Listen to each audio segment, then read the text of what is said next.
મિત્રો, હિન્દુ તહેવારમાં આપને ખબર છે કે એક દિવાસો 100 તહેવારોનો માસો કહેવાય છે, પરંતુ પટણી સમાજમાં અનોખી જ પરંપરા જોવા મળે છે। પાટણ શહેરમાં દેવી પૂજક સમાજની વર્ષો જૂની પ્રાચીન પરંપરા આજે પણ અકબંધ જોવા મળી રહી છે। પાટણમાં દિવાસાના પર્વ નિમિત્તે સ્વર્ગસ્થ સ્વજનોની યાદમાં સ્મશાનમાં જઈને પટણી સમાજના લોકો શ્રદ્ધાંજલિ અર્પણ કરે છે અને આ દેવી પૂજક સમાજના સ્મશાનોમાં હૈયાફાટ રુદનથી ગુંજી ઉઠે છે।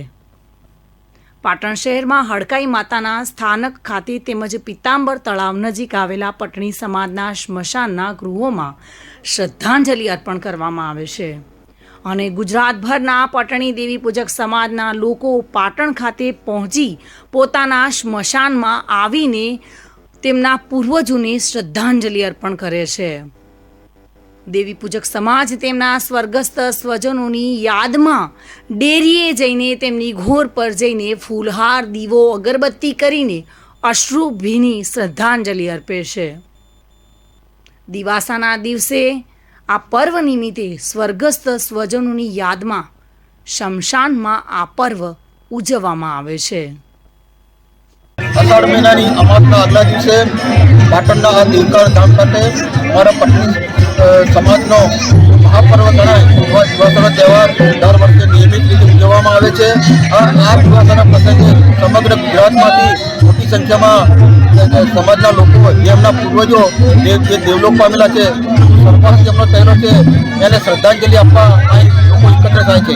આજે પણ મોટી સંખ્યામાં લોકો એકત્રિત થયેલા છે।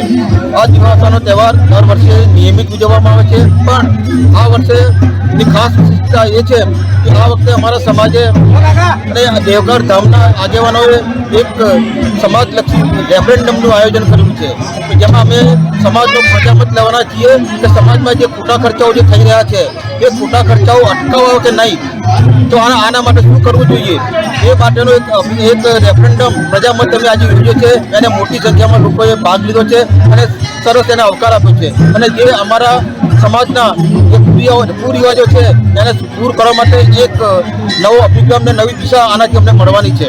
આજે અમારા સમાજના જે આગેવાનો છે, પૈકીના જે 2 આગેવાનો લક્ષ્મણભાઈ અને ગણેશભાઈ પણ દેવ થયા છે, એમને પણ અમે શ્રદ્ધાંજલિ આપીએ છીએ અને સમગ્ર ભારતીય જનતા પાર્ટીના આગેવાનો પણ એને શ્રદ્ધાંજલિ આપીએ છીએ, તેના અમે આભારી છીએ। આઈ.કે. પટણી, જિલ્લા આયોજન અધિકારી નિવૃત્ત। પ્રવીણ યોગી સાથે bureau report, today Gujarati news.